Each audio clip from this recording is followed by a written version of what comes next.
வணக்கம். மின்துறையை தனியார் மயமாக்க டெண்டரும் கோரவில்லை, தனியாருக்கும் கொடுக்கவில்லை என அமைச்சர் நமச்சிவாயம் தெரிவித்துள்ளார். புதுச்சேரி சட்டப்பேரவையில் செய்தியாளர்களை சந்தித்த அமைச்சர் நமச்சிவாயம், புதுச்சேரி மின்துறை இன்னும் அரசின் கட்டுப்பாட்டில்தான் உள்ளது. எந்த ஒரு தனியார் நிறுவனத்துடனும் ஒப்பந்தம் எதுவும் கோரப்படவில்லை. மின்துறையை தனியார் மயமாக்குவதற்கு எதிராக தொழிற்சங்கங்கள் நீதிமன்றத்தில் தொடர்ந்த வழக்கு நிலுவையில் உள்ளது. இந்த நிலையில் அரசு எந்த ஒரு தனியார் நிறுவனத்திற்கும் மின்துறையை வழங்க முடியாது. அதானி குழுமம் வெளியிட்ட அறிவிப்பு மின்துறைக்காக அல்லாமல் சூரிய மின்சக்தி, சோலார் பவர் போன்ற வேறு ஏதேனும் ஒரு திட்டத்திற்காக இருக்கலாம் என்று அமைச்சர் தெரிவித்தார். மின்துறை என்ற பெயரை பயன்படுத்தியதற்காக அதானி குழுமத்திற்கு தாங்கள் எதிர்ப்பை தெரிவித்ததாகவும், இது குறித்து சட்டப்பூர்வமான நடவடிக்கை எடுக்கப்படும் என்றும் அவர் கூறினார். புதுச்சேரி மின்துறை அரசின் கட்டுப்பாட்டில் இருக்கும் வரையில் மின்துறை தொடர்பான அனைத்து முடிவுகளும் அரசின் வழிகாட்டுதலின்படியே எடுக்கப்படும். எந்த ஒரு முக்கிய முடிவும் மக்களுக்கு தெரிவிக்கப்படும் என்றும் அவர் உறுதியளித்தார். இந்த விளக்கத்தின் மூலம் புதுச்சேரி மின்துறை தனியார் மயமாக்கப்படுவது குறித்த வதந்திகளுக்கு முற்றுப்புள்ளி வைக்கப்பட்டுள்ளது. தெரிவித்துக் கொள்கின்றேன்.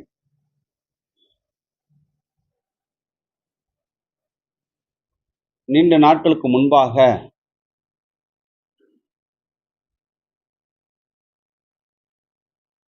ஒரு கொள்கை முடிவின் காரணமாக புதுச்சேரி மாநிலத்தில்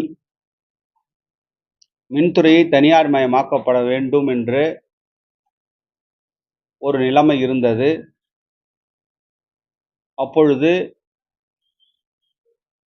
மின்துறை ஊழியர்கள், அரசியல் கட்சியை சார்ந்தவர்கள், எதிர்க்கட்சியை சார்ந்தவர்கள் புதுவை மாநிலத்தில் தனியார் மயம் மின்துறையை ஆக்குவது என்பதை நாங்கள் ஒருபோதும் ஏற்றுக்கொள்ள மாட்டோம் என்று தங்களுடைய எதிர்ப்பை பதிவு செய்தார்கள். அப்பொழுது மாண்புமிகு முதலமைச்சர் அவர் தலைமையிலே அவருடைய அனைத்து தொழிற்சங்க பிரதிநிதிகள், எதிர்க்கட்சியுடைய பிரதிநிதிகள் எல்லாம் அழைத்து பேச்சுவார்த்தை நடத்தப்பட்டது. அந்த பேச்சுவார்த்தையின் அடிப்படையிலே 51-49 51% புதுவை அரசும் 49% தனியாருக்கும் அதனுடைய பங்குகளை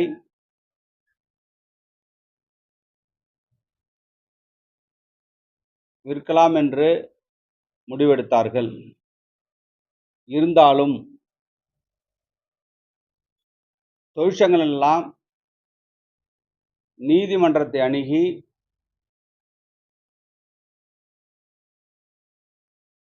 புதுவை மாநில மின்துறையை தனியார் மயமாக்கக்கூடாது என்று நீதிமன்றத்தில் வழக்கு தொடுத்திருக்கிறார்கள். அந்த வழக்கு இன்றளவிலும் நீதிமன்றத்தில் நிலுவையில் உள்ளது. அப்படி இருக்கின்ற பட்சத்தில் புதுவை மாநில அரசு எந்த ஒரு நிறுவனத்திற்கும், எந்த ஒரு தனியாருக்கும் மின்துறையானது கொடுக்கப்படவில்லை. இது முழுவதுமாக புதுவை மாநில அரசினுடைய கட்டுப்பாட்டிலே மின்துறையானது இன்றளவும் இருந்து கொண்டிருக்கின்றது. பத்திரிகையிலே இதை போன்ற ஒரு சில செய்திகளை, தவறான செய்திகளை வைத்து பொதுமக்களும் மின்துறை ஊழியர்களும்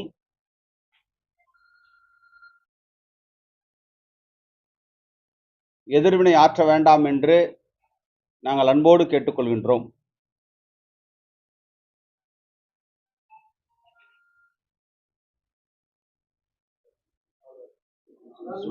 Social media Adani group, Adani Solutions, Adani Power, Adani Electricity, Adani Energy Solutions. அவங்க ஒரு பாம்பே ஸ்டாக் எக்ஸ்சேஞ்சில் லிஸ்ட் பண்ணிட்டான்னு சொல்லிட்டு subsidiary company all Puducherry Adani electricity Puducherry limited. அது வந்து சர்க்குலர் இதை ஃபேக் பண்ணோம். சார் அதாவது வந்து ஒரு கம்பெனி அவங்க ஒரு ஒரு தொழில் பண்ணுறதுக்கு அவங்க ஒரு எந்த நேம் வேணா எப்படி வேணா அவங்க ஒரு கம்பெனி வந்து ஃபார்ம் பண்ணியிருக்கலாம். ஆனால் அவங்க ஒரு கம்பெனி ஃபார்ம் பண்ணாங்கன்றதால நீ புதுச்சேரி மின்துறையை தனியார்மயமாக்கிட்டாங்கன்னு சொல்கிறது எந்த விதத்தில் சரி? அவங்க ஒரு கம்பெனி ஃபார்ம் பண்ணியிருக்கலாம். மேபி அவங்க ஒரு கம்பெனி ஃபார்ம் பண்ணியிருக்கலாம். அவங்க வேறு வேறு ஆக்டிவிட்டீஸ் அது மூலிமா பண்ணலாம். உதாரணத்துக்கு பார்த்தீங்கன்னா சோலார் பிளான்ட் கூட பண்ண முடியும். இப்போ நிறைய சோலார் எனர்ஜி மற்ற எனர்ஜிலாம் வந்து நிறையா பண்ணிகிட்டு இருக்காங்க. நிறைய கம்பெனி பண்ணுறாங்க. அது மாதிரி ஏதாவது பண்ணுறதுக்கு கூட அவங்க கம்பெனி ரிஜிஸ்டர் பண்ணியிருக்கலாம். பட் அந்த வச்சுட்டு கூட இவங்க வந்து ஒரு மின்துறையே பாண்டிச்சேரியுடைய அரசாங்க மின்துறையே வந்து தனியார் மயம் ஆக்கிட்டாங்க அப்படின்னு சொல்கிறது வந்து அபத்தமானது. அரசாங்கம் அதற்கான எந்த இதுவுமே பண்ணல. பண்ணாத அவங்க விஷயத்துக்கு அவங்களா இப்படி எடுத்துக்க முடியுமா என்ன? எனக்கு ஒன்றும் புரியல. கவர்மெண்ட் எலக்ட்ரிசிட்டி பண்ணியிருக்காங்க. இல்ல இல்ல இல்ல இல்ல இல்ல இல்ல இல்ல அதாவது வந்து பாண்டிச்சேரி டிவிஷனா இருக்கலாம். அது வந்து சார் நான் தான் சொல்றேனே, அரசாங்கம் அது மாதிரி ஒரு இதுவே பண்ணாத போது அவங்க எப்படி அதை பண்ண முடியும்? அது மாதிரி பண்ண முடியாது, லீகலா பண்ண முடியாது. அது இல்ல, கண்டிப்பா எதிர்ப்பு தெரிவிக்க தான் போறோம். இன்னைக்கு நீங்க பத்திரிகையில் சொல்லியிருக்கீங்க, எல்லாம் இது பண்ணியிருக்கோம். நம்முடைய அரசாங்கம் இந்த அளவுல எந்த டெண்டரும் வைக்கல. டெண்டரே வைக்காத போது எப்படி சார் ஒருத்தர் வந்து எடுக்க முடியும்? தனியாக எடுக்க முடியும்? தனியாருக்கு போக முடியும்? இல்ல ஓபன் பண்ணாமன்னு கிடையாது. ரெண்டாவது அது வந்து நீதிமன்றத்துல நிலுவையில் இருக்கு, கோர்ட் நிலுவையில் இருக்கு. இன்னும் இது வரைக்கும் சார் கோர்ட் வழக்குல இருக்கிறதால அதை நாம எதுவுமே பண்ண முடியாம இருக்கு. அடானி எனர்ஜி சொல்யூஷன் கம்பெனி சப்சிடரியா லிஸ்ட் பண்ணிருக்கு சார். அவங்க எது வேணா லிஸ்ட் பண்ணிருக்கட்டும். அது என்னன்னு சொல்லிட்டு அரசாங்கம் லீகலா என்னென்ன சட்டப்படி நடவடிக்கை எடுக்க முடியுமோ அது அரசாங்கம் சட்டப்படி நடவடிக்கை எடுக்கும். ஆனாலும் நம்முடைய புதுவை மாநில மின்துறையை எந்த தனியாருக்கும் கொடுக்கவில்லை. இப்போ கம்பெனி ஆஃப் அதுல இது போல ஏதாவது பாண்டிச்சேரி கவர்மெண்ட்ல ரிஜிஸ்டர் பண்ணிருக்காங்க? இது வரைக்கும் இல்ல. எப்படி சார் அவங்க வந்து பாண்டிச்சேரி சார் இது உண்மையான நியூஸா ஃபேக் நியூஸா அப்படின்னும் தெரியல. பட் நெட்ல எல்லாம் வந்திருக்கு. இப்போ நாங்களே நெட்ல பார்த்தோம், சேஸ் பண்ணி பார்த்துருக்குறோம். அதில் எல்லாமே இது மாதிரி போட்டிருக்கிறாங்க. ஃபர்தராக அது என்ன லீகலாக என்ன ஆக்ஷன் எடுக்கணுன்றதை நம்ம ஆக்ஷன் எடுப்போம். அதுக்கு முன்னாடி நம்முடைய ஊழியர்களுக்கும் எதிர்கட்சிகளுக்கும் நம்முடைய விளக்கத்தை கொடுக்க வேண்டியது எங்களுடைய கடமை. அதை கொடுக்குறோம். நாங்கள் இதுவரைக்கும் இந்த அரசாங்கம் நம்முடைய மின்துறையை எந்த தனியாருக்கும் கொடுக்கவில்லை. அதற்கான ஒப்பந்த புள்ளியே கோரலை. அது ஏற்கனவே கோர்ட்டு வழக்கில் இருக்குது, நிலுவையில் இருக்குது. ஆமாம், இதுல எனக்கு டவுட் இருக்கு. அது அத்தன்டிகேட்டடா இல்லையா? சோசியல் மீடியாவில் வர்ற எல்லா விஷயங்களும் உண்மையா? எல்லா விஷயத்தையும் உண்மையாக எடுத்துக்க முடியுமா? சோசியல் மீடியாவில் வர்றது எல்லாத்தையும் உண்மையாக இருக்குமா? இல்லையே. அதை வச்சு நம்ம ஒரு முடிவுக்கு வர முடியாது. நான் தான் கவர்மெண்ட் சைட்லேருந்து சொல்கிறேன், நாங்கள் எதுவுமே பண்ணலன்னு சொல்கிறோம். அது மாதிரி ஒரு நிகழ்வே இல்லைன்னு சொல்கிறோம். அதை மறுக்கிறதுக்காக தான் முக்கியமாக சோசியல் மீடியாவில் இது மாதிரி தவறான புரளிகள் வந்து இதுவாயிருக்கு அப்படின்ற சர்க்குலேட் ஆயிருக்குன்றதால தான், அதனால தான் மக்களுக்கு தெளிவுபடுத்துறதுக்கு, ஊழியருக்கு தெளிவுபடுத்துறதுக்காக தான் இந்த ப்ரெஸ் மீட்டு. எது சார் வழக்கு? சார் இதனுடைய வழக்கு நீதிமன்றத்தில் நிலுவையில் இருக்கு சார். வழக்கு நிலுவையில் இருக்கு. நீதிமன்றம் என்ன உத்தரவு கொடுக்குதோ அதுதான் சார் கவர்மெண்ட்டுடைய பாலிசி.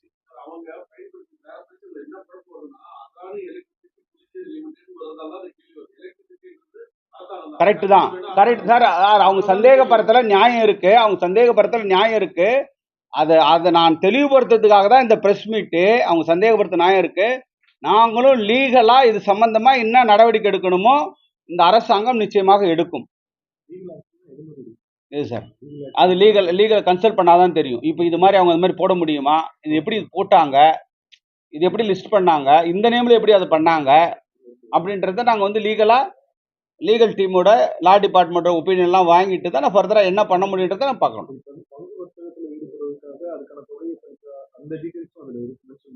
நாங்கள் பங்கு இது மாதிரி எந்த பங்கையும் யாருக்கும் கொடுக்கல.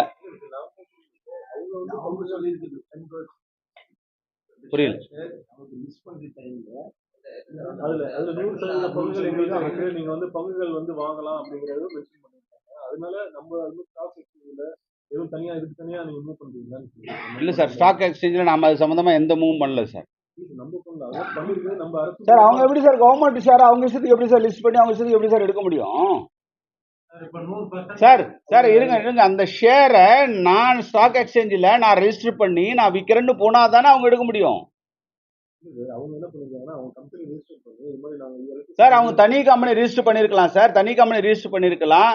அதை வந்து அவங்க கம்பெனியாக ஃப்ளோட் பண்ணி அதில் எந்த வேணும் ஆக்டிவிட்டீஸ் வேணால் பண்ணலாம். அவங்க ப்ரைவேட்டாக பவர் ஜென்ரேட் பண்ணலாம், ப்ரைவேட்டாக எது வேணால் அவங்க பண்ணலாம், அதுக்கு அவங்களுக்கு ரைட்ஸ் இருக்கு. அரசாங்கம் எதையும் பண்ணலை, நம்ம எதையும் பண்ணலை, அரசாங்கத்தோட இது எதுவுமே கிடையாது அதில். சார் அதுதான் சார் நாங்கள் லீகலாக நடவடிக்கை எடுக்கிறோன்னு சொல்கிறோம் சார். இது வரைக்கும் இல்லை, இது வரைக்கும் எந்த அப்ளிகேஷனும் அவங்க எதுவும் போடலை, எதுவுமே இல்லை. ஆமாம், எந்த சைடுலையும் இது வரைக்கும் அவங்க எந்த அப்ரோச்சும் கிடையாது. கவர்மெண்ட்டோட எந்த அப்ளிகேஷனும் இங்கே இல்லை, எதுவும் நிலுவையில் இல்லை. எலக்ட்ரிசிட்டி டிபார்ட்மெண்ட்ல 100% ஷேரும் நம்ம கையிலே தான் இருக்கு. நம்ம கையில் தான் இருக்குது, நம்ம கையில் தான் இருக்குது, நம்ம யாருக்குமே கொடுக்க நம்ம கிட்ட தான் இருக்குது. சார் ஒரு விஷயத்தை தெளிவாக புரிஞ்சுக்கணும், நம்முடைய அரசாங்கம் இன்னைக்கு கிட்டத்தட்ட 73 பேருக்கு மேலே இளநிலை பொறியாளர்களை புதுசாக எடுத்திருக்கிறோம். 177 கன்ஸ்ட்ரக்ஷன் ஹெல்ப்பருக்கு வெகு விரைவில் நோட்டிஃபிகேஷன் ரிலீஸ் பண்ண போகிறோம். இன்னும் 1 or 2 டேஸில் மண்டே இங்கே மேலே நோட்டிஃபிகேஷன் ரிலீஸ் பண்ண போகிறோம். அது மாதிரி ஒரு சூழல் இருந்ததுன்னா நாங்கள் ஏன் சார் புதுசாக வந்து ஆட்களை வந்து ரெக்ரூட் பண்ணுறோம்? அரசாங்கம் எதுக்கு ரெக்ரூட் பண்ணுது? நிறைய பேருக்கு ப்ரொமோஷன் கொடுத்துருக்குறோம், லைன்மேன் ப்ரொமோஷன் கொடுத்துருக்குறோம், வயர்மேன் ப்ரொமோஷன் கொடுத்துருக்கோம், நிறைய ப்ரொமோஷன்ஸ் கொடுத்துருக்குறோம். அப்படி இருக்கும்பொழுது அரசாங்கம் இந்த வேலையில நாங்கள் ஏன் பண்ணுறோம்? அதை முதல்ல புரிஞ்சுக்கணும்.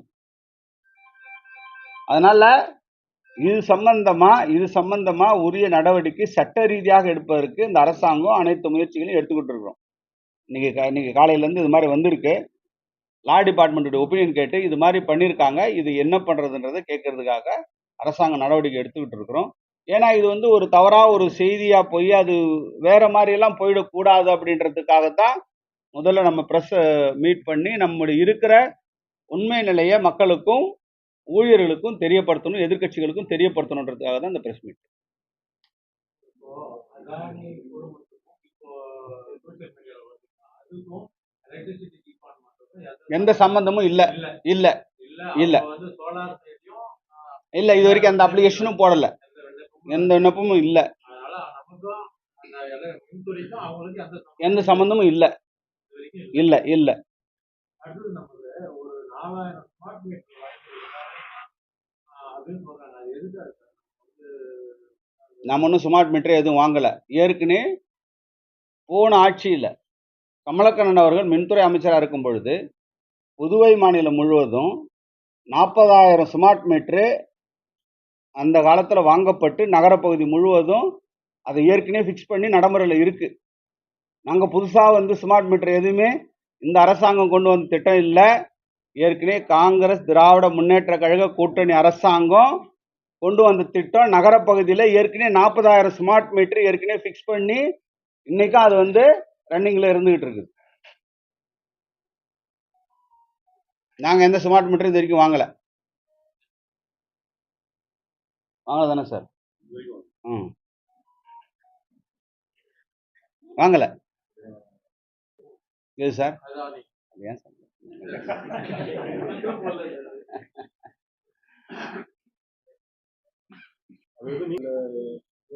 இல்லை சார், இப்போ உங்களுக்கு நல்லா தெரியும். இப்போ வந்து ஜாயிண்ட் ரெகுலேஷன் கமிட்டின்னு வந்து இருக்கு. இப்போ அந்த கட்டணம் எல்லாமே வந்து இந்தியா முழுவதும் ஃபிக்ஸ் பண்ணுறது ஜாயிண்ட் ரெகுலேஷன் கமிட்டி தான், ஜேஆர்சி அப்படின்னு சொல்லுவாங்க. அந்த ஜாயிண்ட் ரெகுலேஷன் கமிட்டி எந்த வழிமுறை சொல்லுதோ அந்த வழிமுறை தான் ஒவ்வொரு அரசும் பின்பற்ற வேண்டிய ஒரு சூழல்.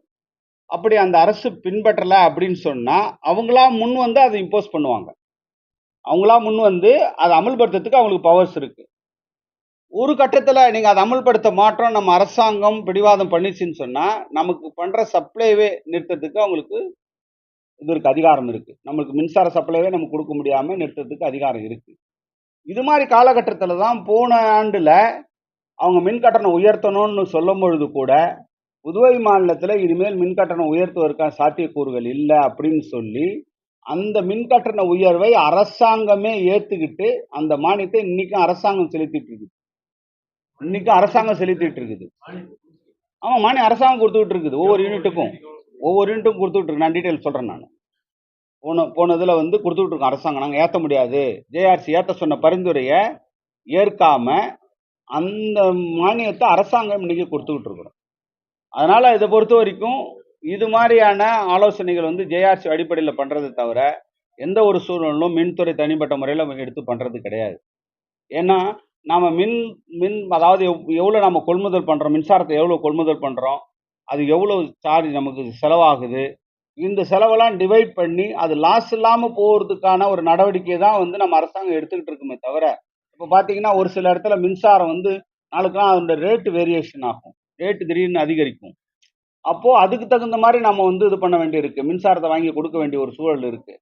ஒரு சில இடத்துல ரேட் அதிகமாக இருக்கும், ஒரு சில இடத்துல ரேட்டு கம்மியாக இருக்கும். அதனால தான் நாங்கள் மத்திய அரசு என்ன கேட்குறோன்னா, எங்களுக்கு ரேட் எங்கே கம்மியாக இருக்குதோ எங்களுக்கு அந்த இடத்துல எங்களுக்கு அலாட்மெண்ட் கொடுங்கன்னு கேட்டு மத்திய அரசை வலியுறுத்திட்டு இருக்கிறோம்.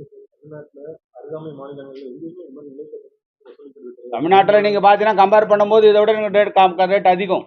ஆனா நீங்க வந்து நீங்கள் தமிழ்நாட்டில் மின் கட்டணம் இதை விட அதிகம். நீங்கள் கம்பேர் பண்ணி பாருங்கள். நீங்கள் பாண்டிச்சேரிக்கும் இங்கதான் தெரிஞ்சுக்கிறோம். இல்லை தமிழ்நாட்டுக்கும் பாண்டிச்சேரிக்கும் மின் கட்டணம் அதிகம். பாண்டிச்சேரியில தான் தெரிஞ்சுக்கிறோம். அது நிலைக்கட்டணம் எலக்ட்ரிசிட்டி டிபார்ட்மெண்ட் வேற எங்க இருக்கு, எல்லாமே போர்டு இருக்கிற மாதிரி தான் எனக்கு தமிழ்நாட்டில் கூட போர்டு தான், பாண்டிச்சேரியில் தான் எலக்ட்ரிசிட்டி டிபார்ட்மெண்ட். அதனால ஒருவேளை இது போல பிரைவேட் மாறதுக்கு ஏதாவது வாய்ப்பு இருக்கா? இல்லை சார், அதுக்கு சம்மந்தமே இல்லை. போர்டுக்கும் டிபார்ட்மெண்ட்டுக்கும் சம்மந்தமே இல்லை. அதே போல சோலார் கொடுக்கும்போது நிறைய பேர் முன் வராங்க, அவங்க மீட்டர் வந்து இல்லையே, அது மாதிரி எதுவுமே இல்லையே. சோலார் மீட்டர் எதுவுமே பிரச்சனை இல்லை. கேட்குறவங்க யார் கேட்டாலும் அவங்களுக்கு இது பண்ணிட்டு தான் கொடுத்துட்டு தான் இருக்கிறோம், கனெக்ஷன் கொடுத்துட்டு தான் இருக்கிறோம். அதுக்கு நிறைய நம்ம சப்சிடியே கொடுக்குறோம். உங்களுக்கு சோலார் போகிறவங்க சப்சிடி கொடுக்குறோம், அரசாங்கமே சப்சிடி கொடுக்குது.